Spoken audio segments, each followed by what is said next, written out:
Hey there everyone, welcome back to Jimothy Listens. I'm Jimothy, and today I am going to be taking you through the albums you should listen to from March 2022. Now, March was a good month for music. There is a lot of good stuff that came out, and so I'm going to be throwing a lot of things your way. If I could shorten this list down, I would, but each and every one of these albums or EPs I'm going to talk about is really good and definitely worth your time to listen to. So, since we've got a lot to talk about, I'm gonna get started, and the first album I want to point in your direction is the new one from Soulglow, Diaspora Problems. Now, this album, I could go on about forever. I already have. You can watch me ramble about how much I love it and how important it is for 10 minutes. I link it up here. It's an incredible album. It's a visceral album. It's one of the most energetic things I've ever heard. Now, please don't let its label of hardcore punk, noise, screaming deter you, because it's truly worth listening to by anyone, whether you're into that style or not. Even if I can't convince you to listen to the album, go and read the lyrics and that'll probably convince you themselves. This album is deep and emotional and intelligent, and it's incredible on all fronts and will definitely be up there on my year-end list, if not possibly my favourite album of the year. It is so damn good. From there we move on to a little EP. This is Hypernormality by O. I believe it's pronounced O, I'm not actually sure. This new EP comes from the PC Music label and it's gorgeous. It is one of the prettiest things I've ever heard. It's a spiritual experience listening to this EP. Like, I can't describe what this thing sounds like. It's something you truly have to experience for yourself. Luckily, you can easily. It is short, and there's even a gorgeous little short film to go along with it that's free on YouTube. I would highly recommend checking this thing out. It's incredible. It's really just music as an art form. It's gorgeous, it's pretty, it's lush, and I absolutely love it. Next up is the new one from Charli XCX, Crash. Again, I have made a video talking about this one, which you can check out.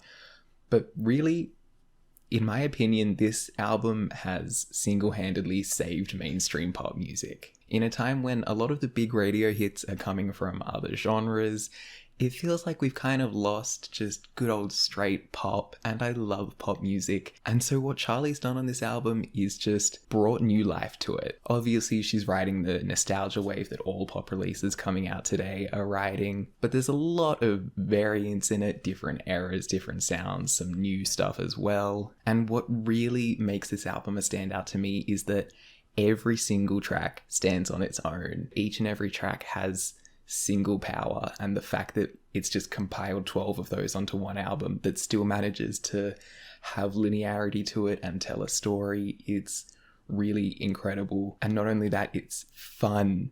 It is fun, it is bright, it is dancing the whole way through. As someone who loves pop music, this album is exactly what I was needing. So thank you, Charli, for breathing life into one of my favorite genres of music. Next up is ROSALÍA's new album, MOTOMAMI. Once again, check it out. This album just blew me away. I am in love with it. I hadn't listened to much ROSALÍA before going into this, but I am absolutely obsessed with her now. Her voice is everything, and the fact that her voice is what stands out to me on this album, that has production that is balls to the wall. We've got like crazy electronic experimental pop, we've got these Latin dance flavors and flamenco. It goes everywhere. But ROSALÍA and her voice is what stands out to me most. She is cool, she is extremely talented, she's just everything. Listening to this album, it really just feels like this is ROSALÍA's world and we're all living in it, and I can't get enough of it. Up next, we have an album that I was expecting to be good, but absolutely just knocked my socks off, and that's the new one from Horror, Skin. Horror are a group that I've heard a bit from in sort of just the last year or so, and found their style of mixing like hardcore punk and metal with these sort of aggressive trap sounds really interesting. So I was interested to see what a full album of that would be like, considering I really have only heard a mixtape and then a compilation album that they've put out over the last year or so. And oh my god, this thing is mental. It is nuts. What really gets me about this album is that it feels like nothing is repeated. There is no sound that pops up twice on the album. It is just constantly shifting from sound to sound and style to style and just doing everything with no warning of when it's going to change, no method to the madness, just constant chaos. And the fact that it can go through all of these different things and never feel weak, the fact that it can just keep the tension there the entire time is incredible. This album feels like being strapped to the front of a bus as it just barrels through hell, and you're just seeing horrific picture after horrific picture flying past you, and you can barely even make sense of it, but what you do know is that it is terrifying.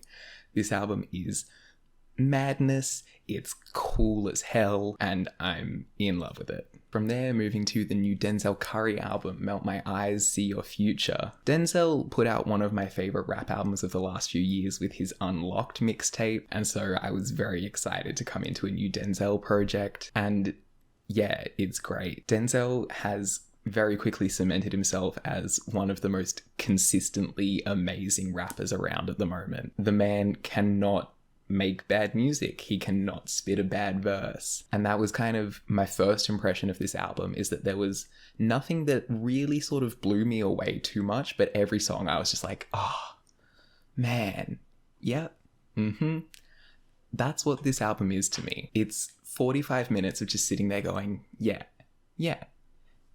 of course, yeah. Everything about it is top notch. The beat selections are impeccable. His flows are cool. His deliveries are effortless. The features rock. There's just not a bad thing I can say about this album. It's just great hip hop.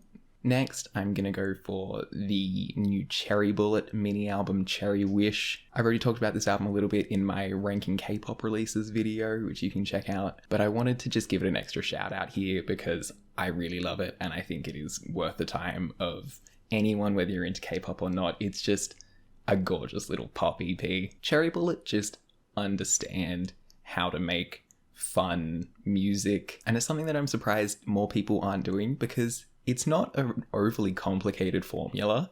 All they do is they just take pop songs and then make them bigger, make them brighter, make them more colourful, make them sweeter, just make them more. The lead single, Love in Space, is gorgeous, huge, massive. It's incredible with great vocal performances. I love the super sweet verses. It's just all round one of the best pop tracks of the year. But I also want to give a shout out to the song Hiccups. I love this song. All the things I've seen about it are people hating on this song, but it's just too much fun. Is it stupid and dumb and corny and weird? Yes, that's why I love it. It is cute, it is bright, it's impossible to listen to it without just the biggest smile on your face. And that's what this whole EP is. It's just 5 gorgeous pop tracks that are fun and will put a smile on your face. And that brings us to our final album from March that I think is worth your time, and that is Luna Lee's Duality. This album is music. This is exactly what music is.